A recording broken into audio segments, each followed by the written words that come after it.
So actually, we already discussed custom domain name binding in the previous demonstration. So let's just look at hot linking this time. We've already bound our domain name chinasite.xyz to our bucket. Let's look at how we protect against hot linking. So how do we keep people from linking to our bucket's content from their own web pages? Well, if you go under access control, there's this option here, hot link protection, and what you can do is set an HTTP refer whitelist so that unauthorized sites cannot directly link to the content of your bucket. This is especially useful if you're using OSS to host a static site.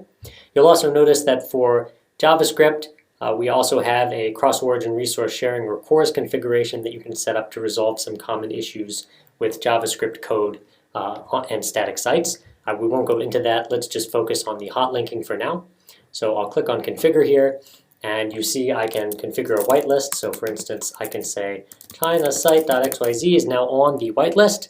And I'm going to check this box here to also allow empty refers, because when I visit the root for my static site, the refer field is going to be empty by default. So I'll click save, and now if I were to visit my site, chinasite.xyz directly, everything works fine. My site is allowed to link to these images and there's no issue. In fact, if I were to open up the developer pane, reload the site, you can see that these two images here have their refer set to chinasite.xyz, which is in our refer whitelist, and therefore these images load up just fine. Of course, if I were to link to these images from another site somewhere else by directly referencing the image URL, it would fail. It would be denied because I've now configured this whitelist and only this site is allowed to link back to those images. And that's how you set up hot link protection on OSS.